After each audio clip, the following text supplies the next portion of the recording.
Thank you very much. It's a pleasure to be here with you. I bring to regret my wife Mary was not able to come. She's a scientific researcher, been involved in this research along with me since 1977. She is responsible for these displays up here that you see illustrating some of our work. She's also done congruency counts. She also does something else. She usually times me when I'm talking, so I get stopped from time, which I probably won't, but I'll try to move very quickly. Everyone should have a copy of my paper and the polarizing filter. If you don't have one, raise your hand if you want to get you one quickly. Okay, there's one paper. Okay, let's see. That's the principle we use. I'll illustrate it right at the moment. Is that we use polarizing filters here. I'll tell you when we're using them. We're not using them all the time. The principle of this is that polarizing filter light in one plane here. As you can see through these when they turn the right angles as it shuts the light out. So that I'll be projecting through these. So when you have your filter, that's the right. When you're using it, rotate it at right angles this way, so you can see on the screen what we're talking about. I will have to talk extemporaneously here. That's why I give you the script so you can go back and get details on what I'm talking about. Sit as close as you can on this, if you will. Okay, let's see. Well, we'll need the lights off, please. All of them do it.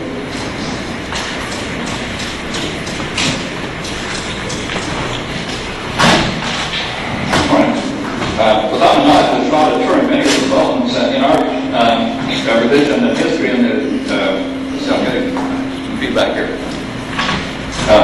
And the Middle East remains mysterious. Conversely, without knowledge of the customs, religion, art, politics, and history of Israel and the Middle East, many of the findings of Shroud and his course remain rather mysterious. Let's say just very briefly, as the Shroud of Turin brings a number of problems with perception and recognition into focus. Because the seeing is not as easy as we think. It's a very complicated process, and this is relevant to the Shroud of Turin. As when we actually pick up the visions on the retina, a lot of filtering takes place there. There's very low contrast that's filtered out in the retina. So this is one reason that a lot of people don't see these things on the Shroud, is because they filter them out. The various enhancement techniques enable us to see these. The messages are passed back from the retina to the brain, where they are filtered, so the various aspects of the vision are picked up. Such as edges, movement, and so forth. These are then sent to other association areas in the brain, along with the where ideas about what should be in the scene take place. As the brain compares the object with stored descriptions of known objects. Obviously, there are lots of room for misperceptions and things missing out along the way with the vision. And particularly when we're looking at the Shroud image, which is reversed, flat, partial, complex, low contrast, and unfamiliar objects. And of course, as people approach the Shroud with a certain amount of personal bias also, which does affect our visual perception. What we have on the screen here is actually a technique that we tried recently, as I'll show you what it is. Actually, it's just the positive and negative images here projected directly on top of each other. When we do that, as you can see what it is when the two are in congruence. And as I throw this off center here somewhat, you'll notice that it produces a very interesting three-dimensional appearance to the Shroud.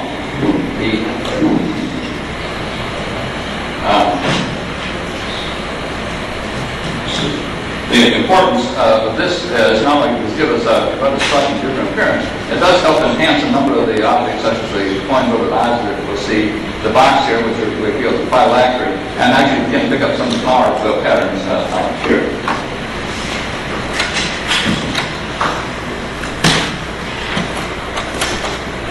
All right. But first, this is just to illustrate some of the difficulties we have with vision. It doesn't really strike you what it is. Somebody may work there at the university. This just illustrates that when we get things in unfamiliar settings, sometimes it's a little hard to figure out what it is while the bypass sometimes gets off the screen. Striking about what that is. Here's it's a ship. If you don't see this, we don't worry. Does anybody spot that? Well, there's a Dalmatian dog in the middle of there. Just to throw this up, actually to show how difficult it is to pick up images when they're partial, when they in a context and so forth, that makes them confusing. And actually, the colors are markedly affected. Those are the same shade of gray, even though they don't look like it. As they, when you look at a person, somebody may see mother-in-law, somebody may see a girlfriend or something of the sort there. Again, it depends a little bit on your orientation and prejudice, as we see things quite differently in ambiguous figures. All right, that's a little, sorry, I need to reduce my image here. Go on the screen. Our real involvement in the Shroud, well, again, when I first saw the photograph of the Shroud in 1977, photography is my hobby. I was very intrigued by this. Of course, this was the time things were coming out in the press about the study. Still in 1979, the question is, as it still unfortunately is this a medieval object or is it perhaps early authentic? One of my colleagues at Duke, specialist in intertestamental times, has done a lot of research at this place. This is St. Catherine's Monastery here at the foot of Mount Sinai. And it's an early it's a storehouse. Let's see, could we get the rest of the lights off? They're emergency lights. Emergency, well, okay. Okay, I'd have an emergency here. The important St. Catherine's is an intact 6th century church. And it's a storehouse, one of the treasure houses of early icons and manuscripts and so forth. This is their sanctuary there. While I was there, one of the monks gave my colleague a number of photographs of their icons. This is the prize icon. This is the Christ of Penetrator icon. This is such a striking one that my colleague asked the monk where this came from. And the monk said, well, this is painted from the Shroud of Turin. As my colleague brought both the photographs as well as the story back to me, which immediately intrigued me, because this is a 6th century icon. By tradition, this also was painted in a vessel. So that we again, in serious effort, trying to figure out how we might see whether we could prove whether the monk was correct or not. So we began looking for optical techniques in order to try to accurately analyze this. These are some of our earlier attempts, but this is just lining up the images. We've noticed, as numerous others have, the rather close similarity between many of the Byzantine icons and the Shroud figures. So we just line those up, and indeed they look rather familiar. This was another technique that we use. This is just splitting the image of a coin of Justinian II. This is a Byzantine coin, first coin with the portrait of Jesus on it. And again, you can see that a lot of things match up on this. And still scientists like to quantify things, and this is still very subjective here. So finally it occurred to me about 3:30 one morning, we tried projecting one image directly on top of the other. And this is our first effort of this. As the lighter area up there is the area, the eye area on the coin that you just saw, just blocked off here and superimposed on the Shroud. When I did this, I saw immediately that there are all sorts of overlaps and the congruencies upon this. So then the problem is, how do you project two images on the same screen and make any sense out of it? Well, finally, it occurred to us to use polarizing filters, and that's why you have them. This is it's that coin. And in just a moment here, I'll show you what we're going to be doing. So I need to get these images lined up approximately. Don't wear your arm out here until I get these in focus. When I first developed this technique, I found it would take me between 4 and 5 hours to get one of these images aligned. As my wife devised a system, those little markers in the corner, which is what I'm actually going to be lining up in just a moment here. So that'll enable us to look at a number of these things rather than just spend all the time trying to get the one lined up. If you rotate the filter now, you can see what I'm doing. So if you rotate the filter back and forth at right angles, you'll see what goes on. Okay, let's see. Oops, let's see, am I still on the mic? Okay, all right. Now, here, if you turn to the coin. All right, here are these two little curls routine portrait. I might mention the height of this image is 9 millimeters. From there to there is 9 millimeters in height. So we're looking at a very small image. Look at that. Rotate your filter to the front. As you see, actually, as the die cutter is taken the blood stain there and incorporated that. There's a finger stain right at that point.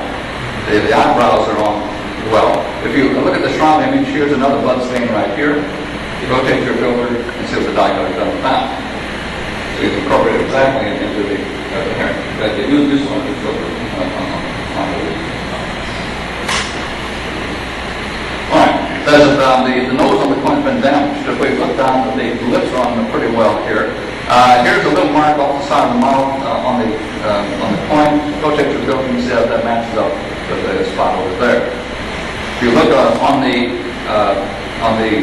shroud, here's sort of a semicircular area on the cheek right there. Rotate your filter and you see that same area has been replicated on the coin. For those in the back of the room who have a little trouble seeing, on the shroud, here's one of the folds, one of the wrinkles down here. Rotate your filter and see what the die cutter has done with that. So that see it's incorporated exactly into the fold on the shroud. So that what we call these points of congruence. Say the mark across here, the area up here, this we all call points of congruence. So we can actually tabulate these. On this particular coin, we tabulate 145 points of congruence here.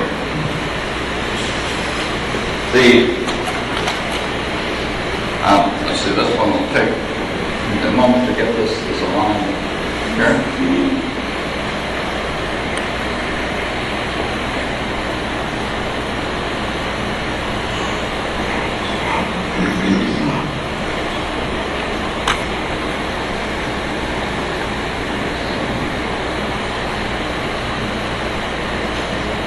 It's not quite perfectly aligned, but I want to take the time to get fine tuned. I think you can see what goes on every turn at the icon. All right, here are actually notice on the icon, the characteristic sort of large owl eyes with the eyes all centered here. Rotate the filter, you see what the reason for this is. As the strong appearance seems to be wide open eyes here, but the eyes eccentric at that point. On the icon, you see a little tear dripping down the cheek right at that point. Rotate your filter and you see there on the shroud is a small blood stain probably running right down there in the same spot. Let's see. I've got a slight parallax here so that I can't show it quite perfectly. If you look at, say, the tip of the nose here on the icon, you see it matches up in configuration with that on the shroud. Even what I call the points of the nostrils are on that point. If you look at the lips here, you see the mouth is aligned up perfectly well. On the icon, you see what look like chapped lips here. Rotate your filter and you look closely. You see each one of those little chap marks is present on the shroud.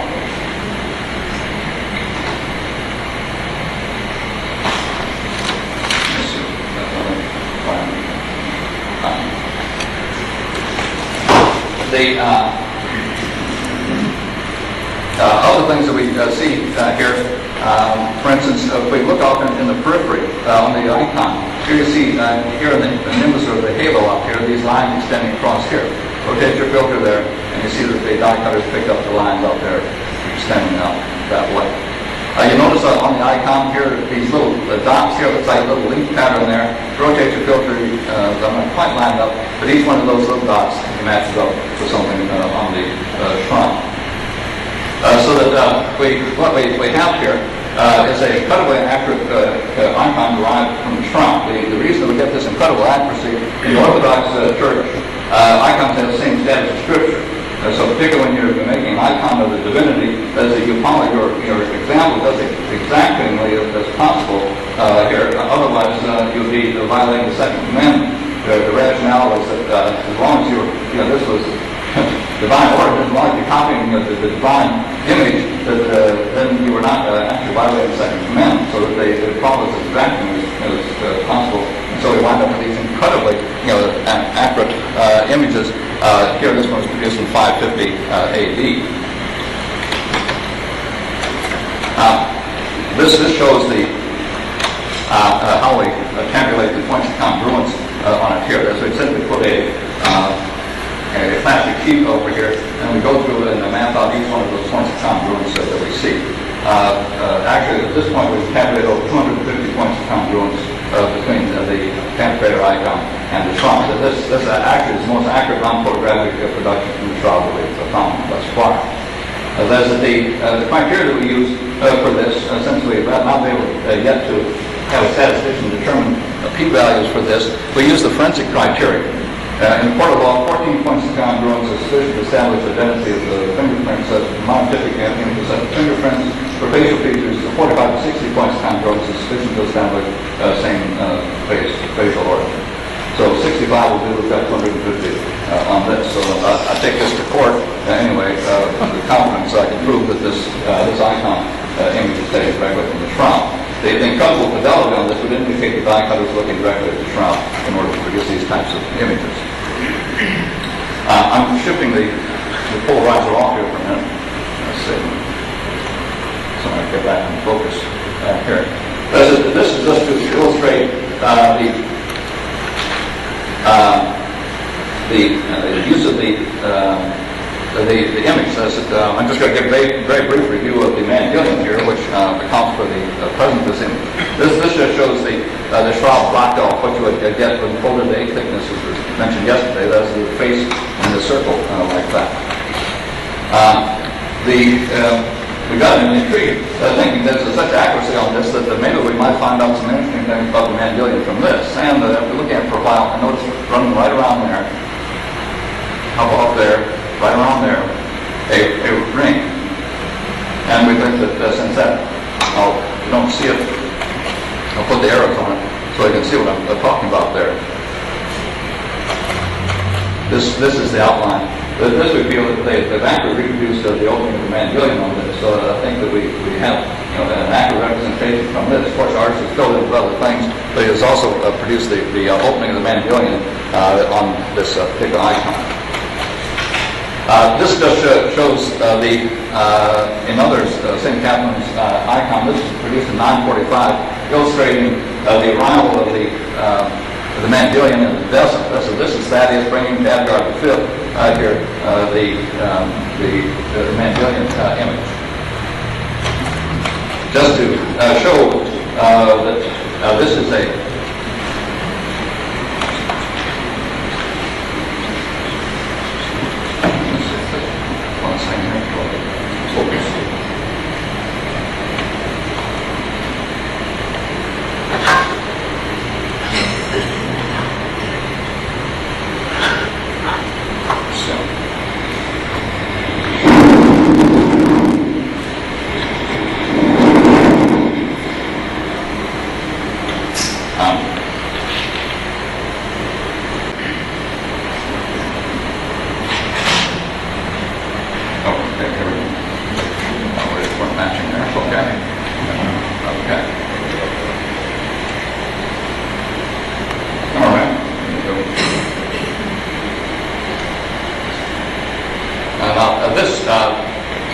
this is not a real good match. As one of the roundabout was off St. Catherine's and saw this icon out there and informed me that the icon is actually on a very small side of a postcard about, and so that the facial image on here is less than 3/4 of an inch high. So we're looking at a very small image, so it's not really real good. But as that let's see. I won't spend a great deal of time on this one since it's one of the poor comparisons, but we do see some match up to the nose, the eyebrows match up on there. The line out here in the halo extends out there. The hair is on there fairly well. The line across the neck there matches up reasonably well also. I mean, this is 67 points congruent, so it just barely makes significant. But this just illustrates that the early Mendelian image is based on the Shroud.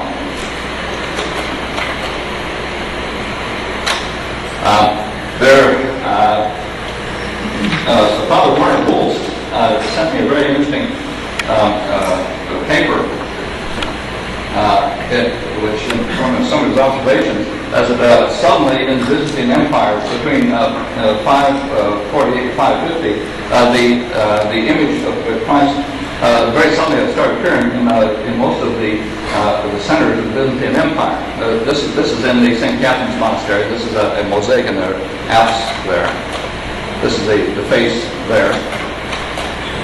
This is in Ravenna, Italy. This is in St. Apollinaire de Nuovo here. That's again the traditional image. That's at 549. This is in St. Vitale Church in Ravenna, Italy. This is an important one, I think, very important, dating some of the history of the shroud. There are two portraits of Jesus here. One here, one up overhead here. The lower one is this very youthful, beardless appearance, 175 feet overhead, is this appearance. Obviously, they don't remotely resemble each other. The first one was completed in 525. This was completed in about 549. Obviously, between those two times, we got a radically different idea of what Jesus looked like. And this is an accurate derivative of the shroud image at this point of the Mandelian. This is in St. Apollinaire de Classa. This is one of the port cities there. Again, the traditional idea of the Jesus face. This is again in the St. Apollinaire de Nuovo in their apse cross. That's again revealed, around from the Mandelian and the shroud image. This is 549 also. This is a Catholic icon sent to the fortress of Serapopolis that Justinian refers to as developing in Syria. This is one in Rome also, indicating this that we feel that this is tied in with the history of 544 that as Edessa was being besieged, as Edessa was the main Byzantine fortress on the Eastern Empire being besieged by the Persians. The Mandelian was brought out of the palladium, was plated around the city walls. It was felt that actually drove the Persians off, and I was obviously just seeing the first solid. This image might be very important. So within 2 years' time, this image appeared in virtually all of the main centers in the empire. We got rather intrigued also by the coins. As actually the coins start off on the image. These depict three coins of Justinian II. These were all struck. These two were struck between 692 and 695. Justinian II had a second reign in 705. He brought these are the first coins with the portrait of Jesus on. His second one also had a portrait of Jesus on, but honestly the two don't look very remotely the same.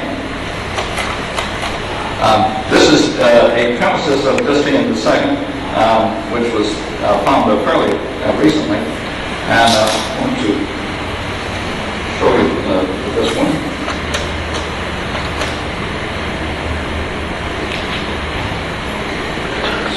Filtered on.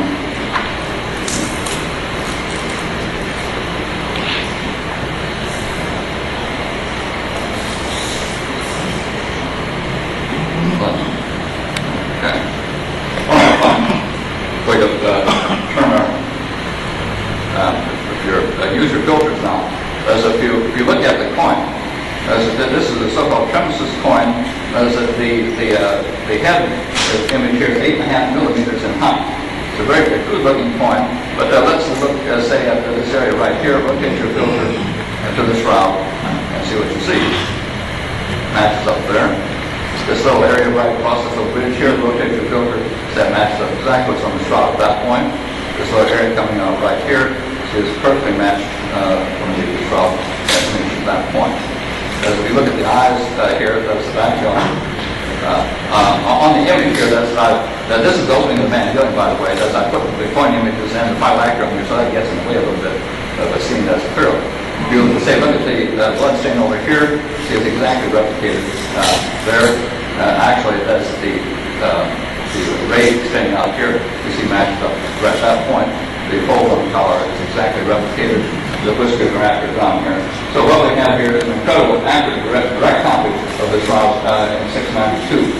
There are 188 points of congruence between between this premises coin and the shroud. Obviously, this is a direct copy of it. As it's a fairly ugly coin, this is a very rare coin. Here probably was a prototypic coin, as far as we can tell. So that this shows the points of congruence between the filters on the image. Okay. Here we're going to compare the coin with another coin of just 10 a second. That's again struck in exactly the same period, the same 3-year period.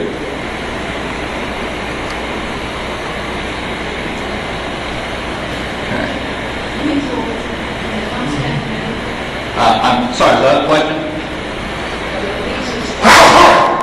These were struck in Constantinople. These struck in Constantinople, right. Let's see this moment here. Okay.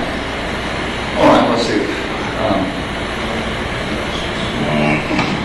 So I have to get these things exactly lined up in order to, so the slight deviation throws the comparisons off here. So it's line up. So that's 1 second here.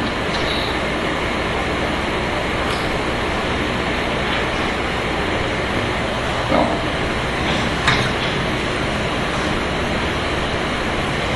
Okay, well that's close enough. Okay, now if you look at this coin, this is again this is the solidus, same striking. But if you look at the two, they see a marked difference between the two of them. As you might think, the first the premises, the greenish one, struck by an amateur. It's not a tone. Actually, as if you look down, say at the whiskers here, you find the whiskers are matched on whisker for whisker down here. There we go. Now they might have an emergency here. As if you see these whiskers, as if they match up down there. Both side rods on the mouth match up. Let's see, you see the curl in the hair there virtually matches up. The fold in the collar matches up down there.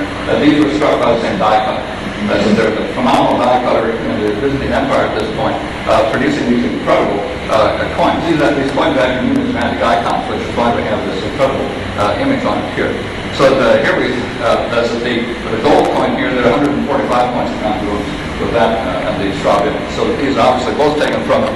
One is the more accurate one, although it's a less attractive coin. This, see what's go this off here for a minute. This just shows the comparison of the two. That's between these two images. The 2 points, 140 points congruence between those two images, indicating obviously that they were done by the same die cutter. As these images are so small, you can't see these details with unaided eye. So there'd be no way to copy one from the other. This just shows some of the other points of congruence. So this is points of congruence calculated from this one. This is a different coin. This is again struck in the same 3-year period, obviously a different die cutter, and you see the points of congruence, 105 with this. What I've done here is I've superimposed the points of congruence between those two coins, which are obviously different here, on top of one another, and we see, looking at the 2 points of congruence, actually a fair replication of the front place. So that, indicating that the different artists will pick up different features on this to use in producing the icon, which of course you expect. This is just to show the incredible detail on this. This is that coin. This is my finger. So you can see actually that's the carving on the coin is finer than the ridges on a fingertip. So that if you follow each one of those, they're more accurate than that. This just gives the idea of the incredible design of what went into producing these icons. This is a close-up of it here, an enlargement of it. This is the actual size of the coin up here. This is a photographic enlargement of that coin. The importance of this is that here you can see some interesting patterns up here. This whole area up here, this over here, this around here, this down here. Anyone guess what those might be? Pardon? Those are flower images. See, there's the center of that, there's a petal right around there. Here's the petals up here, out here. So we won't go into detail on it this time. But as we've identified flower images, literally hundreds of them on the Shroud, and we've identified 28 of these. There's a lot of them unidentifiable. They obviously were present, identified early on, because here they are accurately reproduced on this coin. As these flowers are so small, you plant them in the ridges of the fingertip. So you get probably two of these on the head of a pin. This illustrates the presence of the flowers, as the red areas indicate the flower images on there. Just to show you how incredible this is,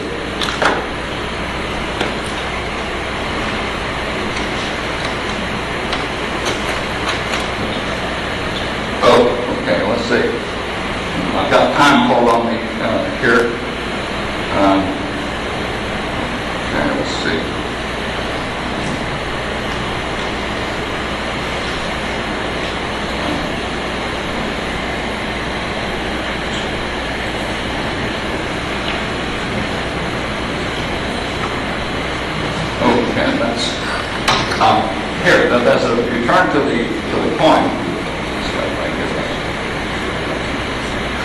Okay, return to the coin. Here,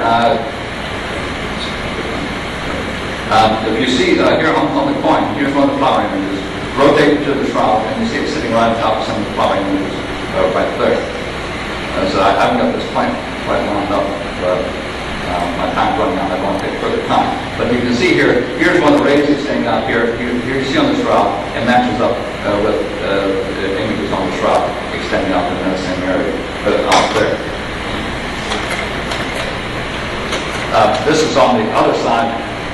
Here, let's see if I can get this one lined up quickly. Here. Okay. So here on the, if you turn to the shroud, here is the stem of the flower. This is the bottom side of the flower. See the stem coming down there? There's the bottom side of the flower. Rotate the coin. Here, there's a little bit of a stem there. Here it matches up this flower right here. Here's some other flower images right up here that match up exactly with what's on the coin. Here is the on the shroud is one of the rays extending on the coin. One of the rays extending out here. See, this matches up exactly with what's on the shroud coming out here. This little hump up here and down here. So we have these incredible accuracy. The flowers are copied on the coins. This image is on the shroud. Obviously, the flowers were more evident one time. They were copied with quite high fidelity. Obviously, the shroud was present at this time in order to produce these. Let's see. I'm just going to have to let's see. Well, the coins actually trace the history of the field of the shroud. This just follows the Byzantine coins, 695. Justinian went out when he came back. He had no longer had access to the shroud image. This was probably from the image of Juliana, one of the other, sort of latecomer images of Jesus. Obviously, didn't look remotely the same. And by the way, I might point out that there are no flower images on the background here. You see it's perfectly flat. This is during the iconoclastic period, the pictures of Jesus disappeared. Here is the next portrait of Jesus on Byzantine coins. This was in 843, the coin of Michael II. You see it actually looks somewhat like the image of an early Justinian coin, but this is such a poor one. There are only 33 points of congruence here, so even though it's obviously the same face, it doesn't match up. So we feel that actually the artist was probably copying the Justinian coin, did not have access to the shroud image at that point. Things that go downhill from there. This is Alexander, a coin of 912. This is the face of it. I didn't bother with a comparison to be an insult to the shroud to compare that face with it.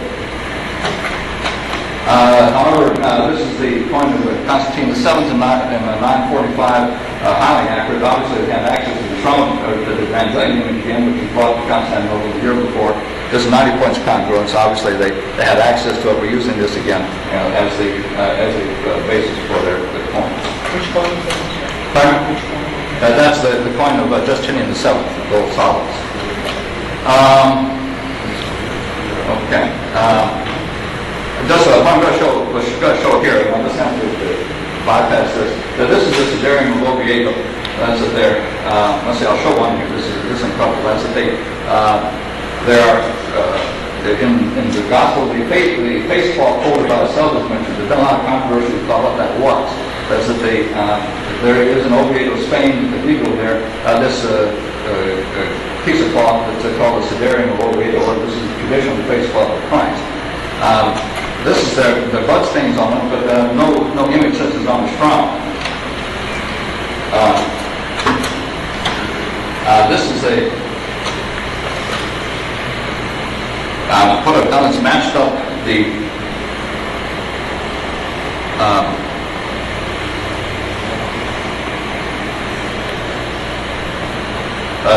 strong face here. Okay, if you turn to the Siderium, the cloth. Here we see these blood stains. Actually, there's a number of them around here. This is behind the head. This is pulled across the face and back on itself. Okay, now just rotate your filter to the opposed shroud.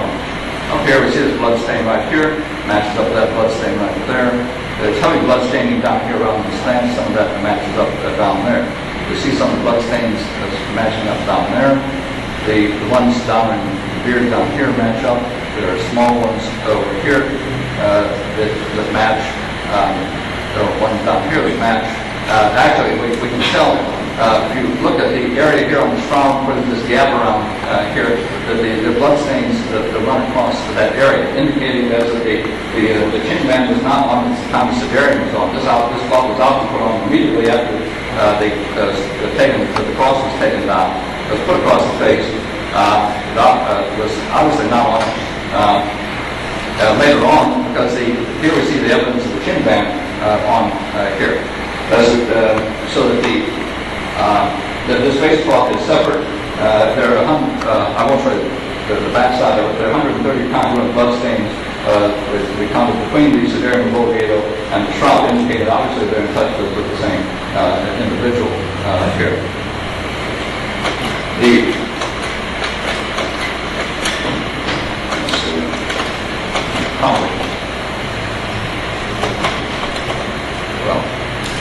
I mentioned it so quickly here, I'll show you this too. Okay, here's the back side. As we matched up the blood stain back with the neck here. If you look at here, see the blood stain there, blood stain there, blood stain there, heavy staining down here, small ones up here. So we see that the blood stains match incredibly on here, indicating that we've got not one burial cloth of Christ, we've got two burial cloths of Christ in existence. So this is the face cloth, which was quoted separately by itself. This just shows the presence of the area around the chin here. This light area down here actually extends up over the top of the head. What we have there is actually the chin band. So the chin band is on the shroud, as it was on the body at the time the image was made. This shows where the chin band is on top of the head. This is the phylactery strap around here, and shows actually we can trace where the phylactery strap is on the back. Let's see. I'm just going to have to bypass the rest of this and get to the last thing I'm going to show here.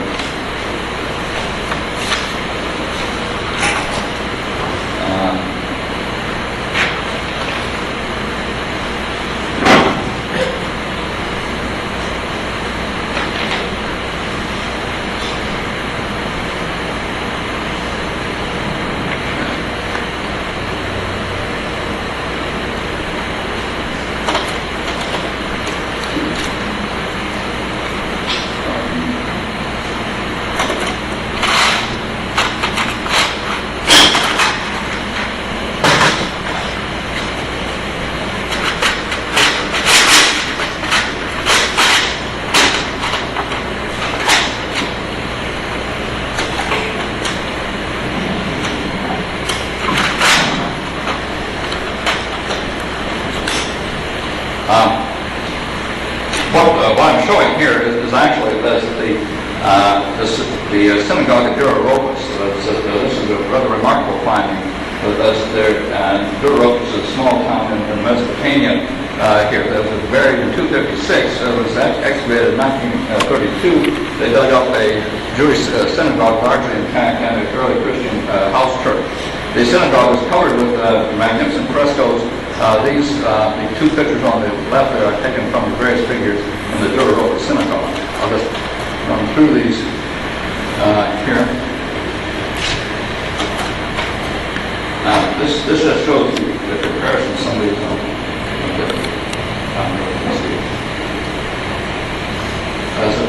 The one on your right is the Aaron, the high priest, face in the Dura-Ropus synagogue. Here what we have on the left is Jesus in the catacomb of Lorelei. This is 256. This is probably the 3rd century over here. Here's the face of Aaron. This is painted 240 AD. This is Dura-Ropus.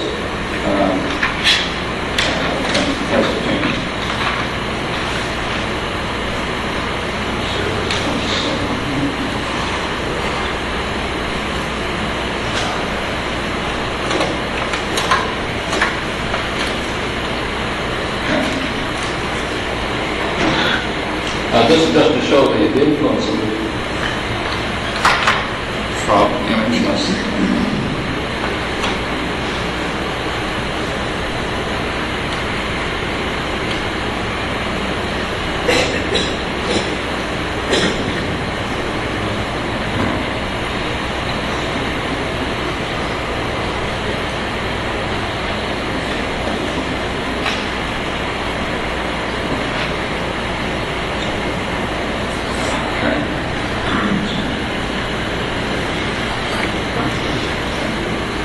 It's not quite perfectly lined up, but I think it'll do here. Is that again, here we see the eyebrows match up at this point. The eye, while Aaron is looking slightly off to the right there. See, actually, this eye matches up at that point. The area of the cheek matches up. The nose is pretty well on down there. The mustache matches up rather well with that. Actually, if you follow some of these little light areas, looks like curls around there. A number of these match up with little areas around the face here. As if the fold of the down the neck here is not quite as apparent. The beard matches up down there as well. So that what we have here, incredibly, is evidence that the Dura synagogue had a mixed congregation, as if there were obviously some of these would show they need to be meaningful to Orthodox Jews in the synagogue. We feel there was also a sizable congregation of Jewish Christians here, and these frescoes on the wall, incredibly, since serve a dual purpose here. Since Aaron the high priest here also happens to have the face of Jesus of Nazareth. This is just the punch congruence as there 88 between that. It's not a fabulous image, but I think it's obviously effective. This follows the course of what's called frontality in art.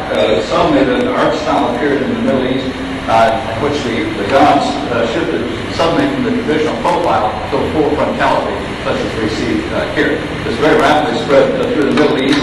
This is traced back to Dura Locus, and this first image of this was carved in 31 AD.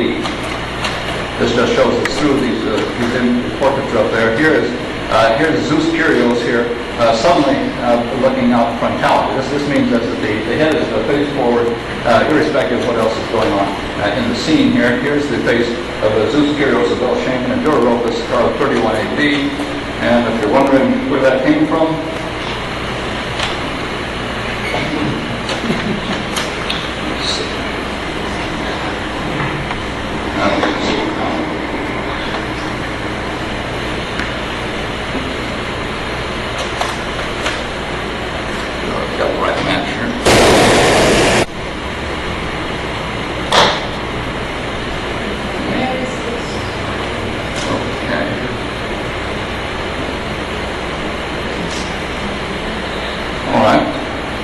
here as Zeus Kyrios.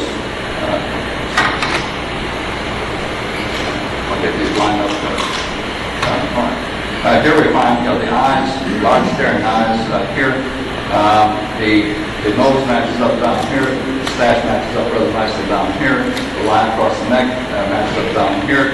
You follow some of the curls in the hair here. You see that they're nicely matched up as well. Actually, we see on this little crown up here, this matches some of the areas up here. So that here we have an inspired image of Zeus Kyrios based on the Shroud image. The statue is 31 AD. Pardon? This is Dura Locus in Mesopotamia. Okay, let's see. As I'm just going to show you, I tried to show you the miniature beard. This is 54 AD. Again, matches up very nicely. Here's the notch in the beard, matches up exactly with the notch and zero on the shrine. I'm sorry, I don't have time to show it further. Okay, here we go. Then we'll finish up on this.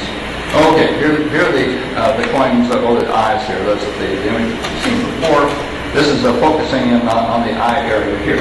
This is what Dr. Files saw right here. It looks like a shepherd's crook running up right there, and these letters U-C-A-I right there. If you don't see them too clearly, we'll show them to you in a little more detail. This is the coin that was given to Dr. Files at the time. This was identified probably Pontius Pilate left them. The left one is the only one that has this motif with this littlest shepherd's crook here. Here you see on the coin T-I-O-U-C-A-I, and then the remnants of C-A-R-O-C. I won't try to convince you that one at the moment. This is a coin 14 millimeters in diameter. This just again shows the size of this coin. Here's my fingerprint. Here's the Byzantine coin. Here's one of the Pontius Pilate left it here. So you see, actually a very small coin. This is taken from the book of criminology. This shows two fingerprints here, how they match up fingerprints. Little points, so that they pick up the points kind of gross between the two fingerprints. You get 14 of these matching up, and you're in jail if you have to left your fingerprint behind. So it takes only 14 little tiny points kind of gross to make absolute identification on fingerprints. This just shows how the coin was put on here. This is my son-in-law. Our Shroud work has been sort of family project. Peter's playing dead here. I put putty over his eyes to mimic the injuries here. Put a translucent cloth, and I see that the cloth almost touches the coin at that area. The coin over the left eye is further away, so the image is less distinct. All right. So here's the Pilate's coin.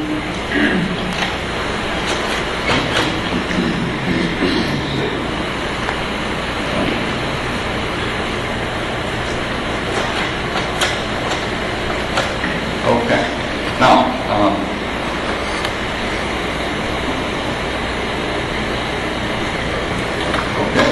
here is okay, turn to the, so got that match. Okay. Turn to the green. What the green is here is a computer enhancement of what's over the right eye of the shroud. Turn to green. Here's what Dr. Pilate saw. U-C-A-I. Here's the shepherd's crook-like thing. All right. Now here's a letter. Actually, it's an upsilon. Look at this letter right here. Rotate to the coin. You see it sits exactly on top of it. Here on the coin, when you see it's upsilon, there's the tail down there. Turn the shroud. There's the tail for the upsilon right at that point. Here's a letter C. This is an abnormal spelling. This is the first known coin with the C on it. Here you see the C sits exactly on top of the C on that. You can even see these little tiny points right here match up. The A on the coin is a rose on this side. Here we see on the coin. Here we see the cross piece on the right strut. They match up exactly. See them? Here on the coin is a dye defect. Right there at the base of the coin, the circular area is a dye defect. Rotate the filter and see what you see. There's the same dye defect on the shroud crook. Pardon? What was that? All right, here's the eye was on as well at that point. As it actually can take virtually any place on the green. Just pick up this spot, rotate it. You see this matches up at some point on the coin. As the coin matches up at some point on where the green spot. Pick out any other place. Not so just pick out this area right here. This matches up. This is a high place right there. Well lined up. I'm not quite. Even these little tiny dots down here match up at this place. Pick out this area right here. You see that this matches up.